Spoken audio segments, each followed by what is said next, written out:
ओम शांति। 2/6/26 की मुरली है। बाबा कहते हैं, मीठे बच्चे, तुम हो रूहानी पंडे, तुम्हें गृहस्थ व्यवहार संभालते हुए कमल फूल समान बन याद की यात्रा करनी और करानी है। रूहानी पंडे क्या करने हैं? पंडे का काम है रास्ता दिखाना। तो बाबा कहते हैं, तुमको रास्ता दिखाना है। किसको? रूहों को रास्ता दिखाना है, उन आत्माओं को रास्ता दिखाना है कि हमारा पिता आ चुका है। तो ये हमारा काम है, ये हमको, और गृहस्थ व्यवहार भी हमें संभालना है और कमल फूल समान भी हमको बनना है। प्रश्न: बाप बच्चों का कौन सा श्रृंगार करते हैं, किस श्रृंगार के लिए मना करते हैं? बाबा कहते हैं, मीठे बच्चे, मैं तुम्हारा रूहानी श्रृंगार करने आया हूँ। तुम कभी भी जिस्मानी श्रृंगार नहीं करना। तुम बैगर हो, तुम्हें फैशन का शौक नहीं होना चाहिए। दुनिया बहुत खराब है, इसलिए जरा भी शरीर का फैशन नहीं करो। बाबा क्या करें कि अभी जो शरीर, अभी हम कौन सी पढ़ाई पढ़ रहे हैं? शरीर के भान में तो हम रहे, बहुत फैशन किया, लेकिन अब बाबा आया है आत्माओं को श्रृंगार करने के लिए। जब हमारी रूह आत्मा ही बाबा श्रृंगार करेंगे तो वो चेहरे चमक दिखाई देगी ना आत्मा के अंदर। तो बाबा कहते हैं, अब तुमको फैशन नहीं करना है। बाबा को पता है दुनिया भी बहुत खराब है। तो बाबा अगर काले है, जैसा भी रंग रूप है वैसा ही रहने तो उसको सजाओ संवारो नहीं। गीत है, आखिर वह दिन आया आज जिसका हम इंतजार कर रहे थे। ओम शांति। बेहद का बाप बैठ बेहद के बच्चों को समझाते हैं। बेहद माना कोई हद नहीं, कितने ढेर बच्चे हैं। इतने बेशुमार बच्चों का एक ही बाप है जिसको रचयिता कहा जाता है। शिव बाबा क्या है? एक दो आत्माओं का पिता नहीं है, हद का नहीं है। बाबा जितनी भी आत्माएं हैं, मनुष्य आत्माएं, सबका पिता शिव बाबा है, एक ही पिता है। तो वह है हद के बाबाई, यह है बेहद रूहों का बाप। वह है हद के जिस्मानी बाप, यह है बेहद के रूहों का एक ही बाप, जिसको भक्ति मार्ग में सब रूहें याद करती है। तुम बच्चे जानते हो, भक्ति मार्ग भी है, साथ साथ रावण राज्य भी है। दोनों चीज अभी चल रही है, भक्ति भी चल रही है। जितनी भक्ति ज्यादा कर रहे हैं उतना ही ज्यादा रावण भी दिनों दिन बढ़ते जा रहा है। अब मनुष्य पुकारते हैं कि हमको रावण राज्य से राम राज्य में ले जाओ। बाप समझाते हैं, देखो देवी देवता जो भारत के मालिक थे अब नहीं है, वह कौन थे यह भी अब तुम जानते हो। बाबा कहते हैं, मनुष्य आत्मा दुखी होने के कारण पुकारती है कि हमको रावण राज्य से राम राज्य में ले जाओ, क्योंकि आत्मा में संस्कार है, इसीलिए वो पुकारते। तो बाबा कहते लेकिन जानते नहीं है वो ना। बाबा कहते तुम जानने लग गए हो। तुम जो देवी देवता भारत के मालिक थे, कौन थे? तुम ही हो, तुम ही पढ़ रहे हो। बाबा कहते अब तुम जानने लग गए। हम ही सतयुगी सूर्यवंशी घराने के मालिक थे, राजा रानी तो होते हैं ना। तुम बच्चों को अब स्मृति आई है, बाबा आया हुआ है हम बच्चों को राज्य भाग्य का वर्षा देने, विश्व का मालिक बनाने। बाप कहते हैं अब सब भक्ति मार्ग में है, भक्ति मार्ग को ही रावण राज्य कहा जाता है। बाबा ने क्या कहा? बाबा को जो पहचान गए वो तो विश्व के मालिक बनेंगे, और बाबा उनको स्मृति आ गई तो वो बाबा को पहचान गए। लेकिन बाकी बाबा कहते हैं अभी भक्ति कर रहे हैं, भक्ति मार्ग को ही रावण राज्य कहा जाता है। ज्ञान मार्ग सिर्फ एक बाप ही सिखाते हैं तुम बच्चों को। बाबा कहते हैं ज्ञान केवल बाबा आके सिखाता है। उस बेहद के बाप को भक्ति मार्ग में सब याद करते हैं, लेकिन बाबा को जाने अनजाने भक्ति मार्ग में भी याद करते हैं। मंदिर में जाके आएंगे, दर्शन करके आएंगे, कथा भागवत सुन के आएंगे, गुरु जी का दर्शन करके आएंगे, फिर भी कुछ गड़बड़ हुई या कुछ दुख परेशानी आई तो फिर हे भगवान कर कर याद करेंगे। तो वही बाबा कहते हैं मुझे याद करते हैं। फिर आधा कल्प तुम पुकारेंगे ही नहीं, क्योंकि सुख की दुनिया में रहेंगे। हाय राम हाय प्रभु कहने की दरकार ही नहीं रहेगी। हाय राम तब करते हैं जब दुखी होते हैं, तुमको वहाँ दुख होता ही नहीं। अभी तुम जानते हो यह भी खेल बना हुआ है, सुख और दुख का। बाबा कहते हैं ये खेल बना हुआ है। ये चीज़ अगर हमारा पक्का हो जाए ना तो हम कैसे भी परिस्थिति आए तो हम हिलेंगे नहीं। तो आधा कल्प है ज्ञान का दिन, आधा कल्प है भक्ति की रात, मैंने आधा आधा 1250। भक्ति हमको नीचे उतारती है। तुम बच्चों की बुद्धि में सीढ़ी का नॉलेज जरूर चाहिए।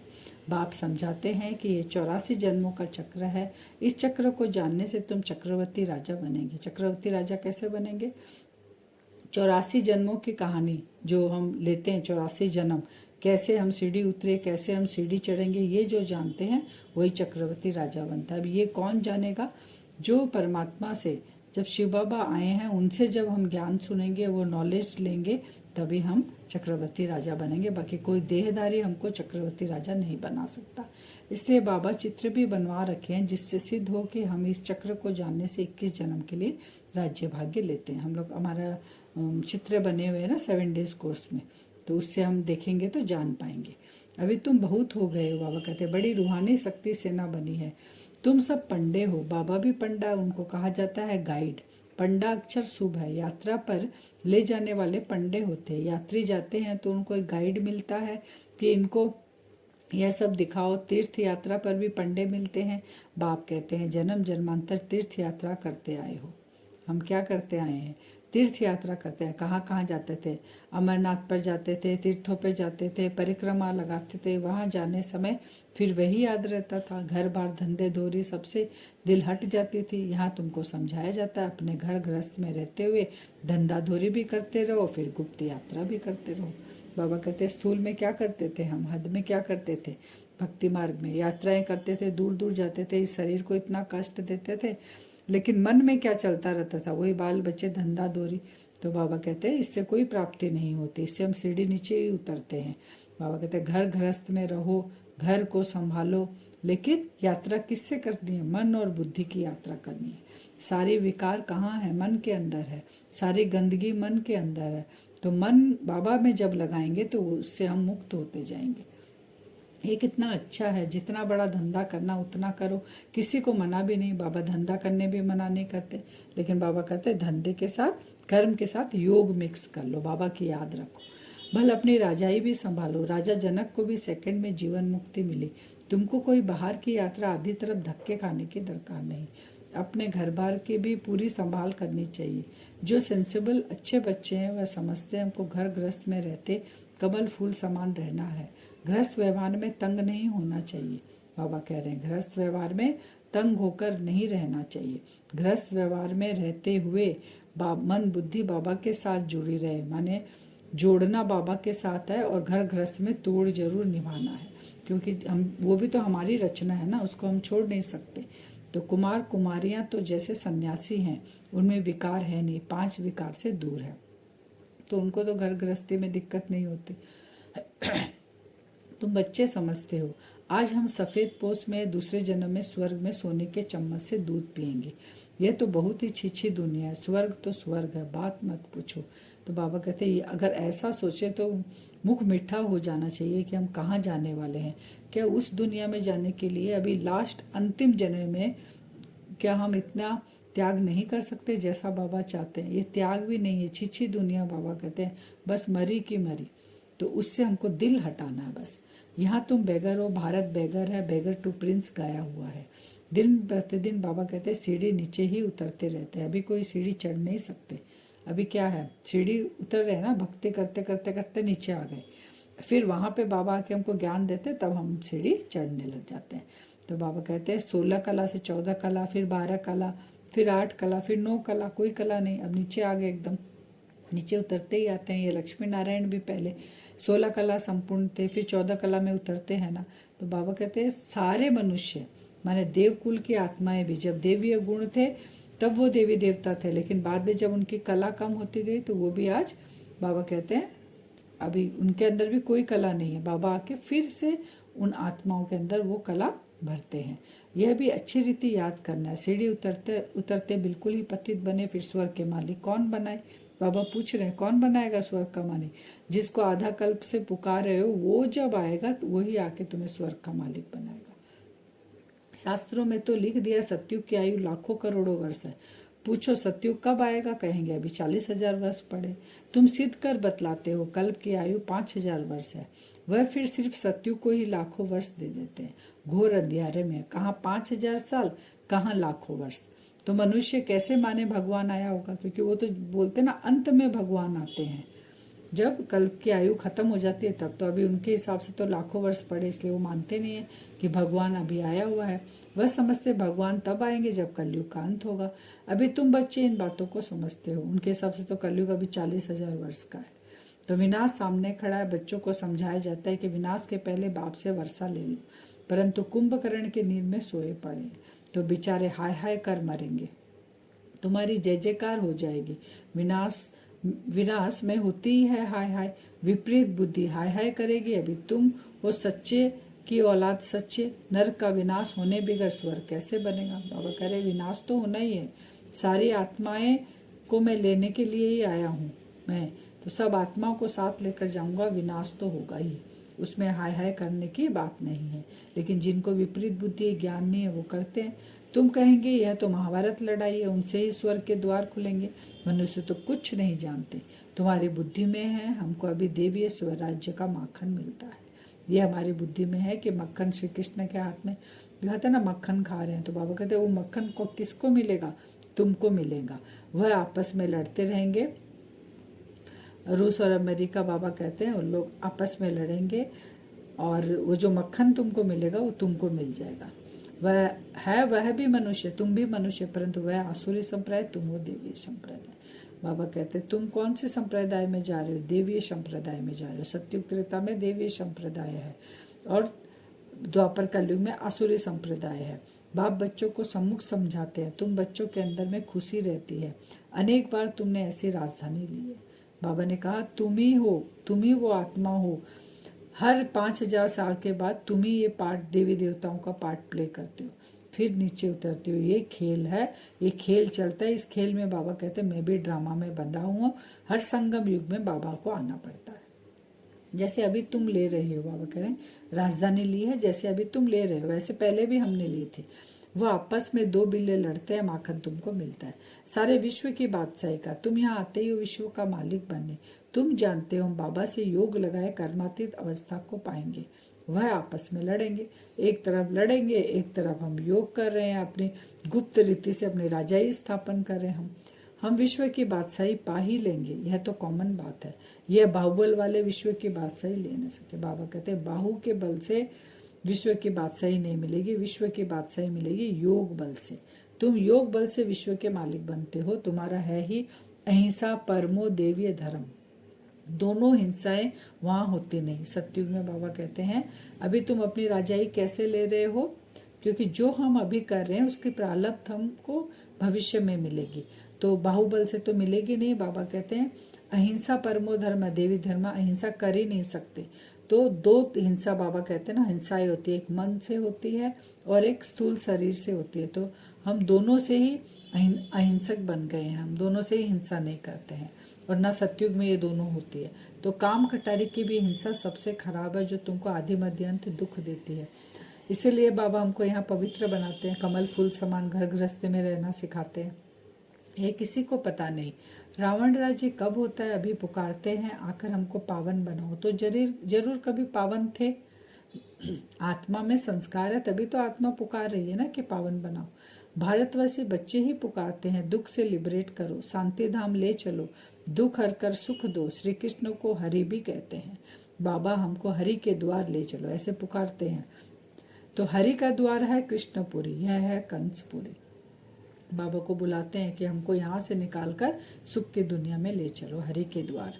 यह कंसपुरी हमको पसंद नहीं है, माया मचंदर का खेल दिखाते हैं। यह तो तुम जानते हो रावण का राज्य द्वापर से शुरू होता है। देवताएं जो पावन थे वह पतित हो गए हैं। इनकी भी निशानियां जगन्नाथपुरी में है। जगन्नाथपुरी में दुनिया में बड़ा गंध लगा हुआ। जगन्नाथपुरी में देवी देवताओं को दिखाया गया है चित्र में। तो बाबा कहते हैं उन वो जो वाम मार्ग में चले गए थे ना, तो वही चित्र देवी देवता के रूप में दिखाया है। लेकिन वो आत्मा जो थी वो देवी रूप में तो नहीं थी ना, साधारण मनुष्य हो गई थी, तभी वो वाम मार्ग में गई वो आत्मा। तो वो उनको पता नहीं है, तो रूप दिखा दिया, चित्र दिखा दिया देवी देवताओं को, और विकार दिखा दिया उन चित्रों में। तो दुनिया में बड़ा गंद लगा हुआ है। अब हम तो उन सब बातों से निकल परिस्तान में जाते हैं। इसमें बड़ी हिम्मत, महावीर पना चाहिए। क्या चाहिए हमें? परिस्तान, हमको परिस्तान जाना है। बाबा कहते हैं कब्रिस्तान से परिस्तान जाने के लिए हमें हिम्मत चाहिए और महावीर पना चाहिए। ये हमारी स्थिति होनी चाहिए। बाबा का बनकर पति थोड़े ही बनना है। वह समझते स्त्री पुरुष इकट्ठे रहे और आग न लगे, यह हो नहीं सकता। इसलिए ही हंगामा करते हैं कि यहाँ स्त्री पुरुष को भाई बहन बनाया जाता है। ऐसा तो कहाँ लिखा हुआ नहीं है, पता नहीं है कौन सा जादू है। अरे तुम ब्रह्म कुमारियों के पास जाएंगे और बस तुमको वहाँ बांध रखेगी, ऐसे ऐसे वहाँ बहकाते रहते हैं। यह भी ड्रामा में नोट है। बाबा ने क्या कहा, जिनका पाठ होगा वह कैसे भी आ जाएंगे, इसमें डरने की बात ही नहीं है। जिन आत्मा में ये संस्कार है वो आत्मा कैसे भी आ जाएगी, चाहे उसको कितना भी बांध कर रखो। और ये जो बाबा की श्रीमत है पवित्र रहना, ये उस परमात्मा के, उस शिव बाबा की शक्ति के बिना इम्पॉसिबल है। जहाँ काम विकार एकदम टॉप पे है, वहाँ बाबा हमें पवित्र बना रहे हैं। उस सर्वशक्तिमान की शक्ति से हम पवित्र बनते जाते हैं। बाबा कहते हैं बच्चे किसी भी देहधारी में मोह की रग नहीं चाहिए। अगर कहाँ मोह की रग होगी तो फंस पड़ेंगे, क्योंकि जहाँ भी मोह की रग होगी ना, अंत समय में वो मोह ही हमें खींच लेगा, पेपर में हम फेल हो जाएंगे। इसलिए घर गृहस्थी में रहकर सारे कुछ करते हुए कमल फूल समान डिटैच होकर रहना है, जोड़ना बाबा के साथ है। यही पक्का, यही पुरुषार्थ है, मेन पुरुषार्थ ही यही है। यहाँ तो अम्मा मरे तो भी हलवा खाना।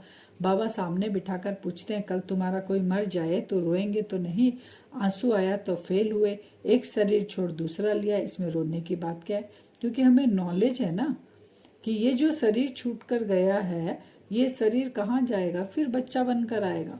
आत्मा तो कहीं गई नहीं ना, वो तो फिर पार्ट प्ले करेगी। कुछ दिन हमारे साथ थे, इसके पहले कहीं और पार्ट प्ले कर रही थी, वो कार्मिक अकाउंट के कारण कुछ दिन हम मिले, अब फिर वो अपना जाके अपनी जर्नी शुरू करेगी, तो रोने की क्या बात है। दूसरा कोई सुने तो कहे मुख से अच्छा तो बोलो, अरे अच्छा ही बोलते हैं, सत्युग में रोना होता ही नहीं। ये जो हम धारणाएं अभी कर रहे हैं, ये सब सत्युग के लिए अभी संगम पर हम कर रहे हैं, और हम नहीं कर रहे हैं। सर्वशक्तिमान की शक्तियां हमें मिल रही है, तब हम ये धारण कर पा रहे हैं। और सत्युग में तो बाबा जाएंगे नहीं, क्योंकि भरपूर कर कर बाबा अपने बच्चों को भेजेंगे और हम प्रारब्ध भोगेंगे वहाँ। यह जीवन तुम्हारा उनसे भी ऊंचा है, तुम हो सबको रोने से बचाने वाले, फिर तुम कैसे रोएंगे। कितनी बड़ी बात है। हमको ज्ञान है, हमको नॉलेज है, जो रो रहे हैं उनको हम ज्ञान देंगे, ज्ञान की अंजलि देके उनको बताएंगे कि रोना किस लिए नहीं है, और हम खुद रोएंगे। हमको पतियों का पति मिला है जो हमको स्वर्ग में ले जाते हैं, फिर नर्क में गिराने वाले के लिए हम क्यों रोए। बाबा कितनी मीठी मीठी बातें सुनाते हैं वर्षा लेने के लिए। इस समय भारत का कितना अकल्याण हुआ पड़ा है, कल्याण केवल बाबा आके करते हैं। आज का वरदान है, बालक और मालिकपन के बैलेंस द्वारा युक्ति युक्त चलने वाले सफलता मूर्त भव। कौन सा बैलेंस रखना है, बालक और मालिकपन का, तभी सफलता मिलेगी। जितना हो सके सर्विस के संबंध में बालकपन, अपने पुरुषार्थ, किस किस में बालक किस किस में मालिक। एक, जितना हो सके सर्विस के संबंध में बालकपन, सर्विस में है तो बालकपन, अपने पुरुषार्थ की स्थिति में बालक नहीं बनेंगे, मालिक बन के करेंगे। संपर्क और सर्विस में बालकपन, संपर्क में किसी क्या है, बालक। याद की यात्रा और खुद का करने में मालिकपन, स्वयं का पुरुषार्थ जब करेंगे ना, वहां मालिकपन होना है। साथियों और संगठन में बालकपन और व्यक्तिगत में मालिकपन। इस बैलेंस से चलना, युक्ति युक्त चलना, इससे सहज ही हर कार्य में सफलता प्राप्त होगी। स्थिति एक रस रहती है और सहज ही सर्व के स्नेही बन जाते हैं। स्लोगन है, सोचना और करना समान हो तब कहेंगे विल पावर वाली शक्तिशाली आत्मा। विल पावर कब आएगा, जब दोनों चीज एक रहेगी, जो सोचेंगे वही करेंगे। अलग अलग रहेंगे तो विल पावर नहीं आएगा, खुद ही डगमग होते रहेंगे। तो सोचना और करना समान हो तब कहेंगे विल पावर वाली शक्तिशाली आत्मा। अव्यक्त सारे हर्षित, सदा हर्षित रहने के लिए अपने नेचर को सरल बनाओ, सहनशील बनाओ। हर्षित रहने का गुण पुरुषार्थ में बहुत मददगार बन जाता है, लेकिन जैसे सूरत हर्षित रहती है वैसे आत्मा भी सदैव हर्षित रहे। इस नेचुरल गुण को आत्मा में लाना है। सदा हर्षित रहेंगे तो फिर माया की कोई आकर्षित नहीं करेगी, यह बाप की गारंटी है। लेकिन सदा हर्षित रहने के लिए अपनी रूहानी शान में रहना और सहनशील बन साक्षी दृष्टा हो माया के खेल को देखना। क्या रहना है, आत्मा भी हर्षित रहनी चाहिए, रूहानी शान में रहना है और साक्षी दृष्टा हो हर माया के खेल को देखना है। अब हम वरदान से योग करेंगे। अपने आप को देखेंगे भ्रकुटी सिंहासन पर। सुबह से लेकर रात तक की दिनचर्या को सामने देखेंगे। भ्रकुटी सिंहासन पर मैं आत्मा चमक रही हूँ।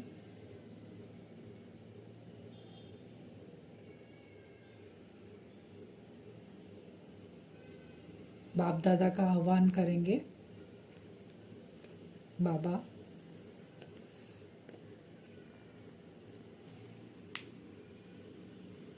आप 24 घंटे दिन के होते हैं। 24 घंटे आप इस बच्चे का हाथ पकड़कर रख कर सारे कार्य आपको कराने हैं। बाप दादा का आह्वान करें, सौंप दे अपने आप को बाबा को। देखें, बाप दादा मेरा संकल्प सुनते ही विजुअलाइज करें बाप दादा सामने आ गए। उस आनंद को अनुभव करें। स्वयं भगवान मेरा एक संकल्प करते ही मेरे सामने हाजिर हो गए। बाप दादा को देखें, पहले तीसरे नेत्रों से बाबा को देखें। पहले मन बुद्धि से बाप दादा सामने। बाप दादा को बोले, बाबा पूरा दिन रात एक भी क्षण आप मुझसे अलग मत हो। आप मेरा हाथ पकड़ कर रखो बाबा। बाबा ने मेरा हाथ राइट हैंड पकड़कर बाबा मेरे पास आकर खड़े हो गए। बाप दादा अब अपनी दिनचर्या को विजुअलाइज करें। मुझ आत्मा को बालक और मालिक का बैलेंस कर कर चलना है। बालक मैं शिव बाबा का हूँ। वो सर्वशक्तिमान ने मेरा हाथ पकड़ लिया। अब सारे दिन का चेकिंग करें, सुबह से रात तक का। कहाँ कहाँ मुझ आत्मा को बालक बनकर सर्विस करनी है और कहाँ मालिक बनकर अपनी स्थिति को पावरफुल बनाना है। बाबा की शक्तिशाली किरणें मुझ आत्मा के अंदर प्रवेश कर रही है। बाप दादा हाथ पकड़े हुए हैं। जहाँ जहाँ मुझ आत्मा को सर्विस का चांस मिलता है, विजुअलाइज करें, वहाँ हम बालक बनकर सर्विस करेंगे। संगठन में सभी आत्माओं का साथ देते हुए, उनसे सीखते हुए बालक बनकर सर्विस करेंगे। लेकिन स्थिति में मैं मास्टर सर्वशक्तिमान आत्मा हूँ। बाप दादा हाथ पकड़े हैं तो स्थिति ऊंची रखकर हम सेवा करेंगे। स्थिति में मैं मालिक हूँ। संगठन में सभी साथियों के साथ बालक बनकर सेवा करनी है। ये हमारी दिनचर्या हम चेक कर रहे हैं। बाप दादा हाथ पकड़े हुए हैं। मुझ आत्मा का जो पुरुषार्थ चल रहा है, उसमें मुझे मालिक बनकर पुरुषार्थ करना है। हर कर्मेंद्रियों को कंट्रोल करना है। मैं मालिक हूँ। मेरे ऑर्डर बिना कोई भी कर्मेंद्रिय अपना काम नहीं कर सकती, चाहे सूक्ष्म चाहे स्थूल। बाप दादा मेरे साथ हैं।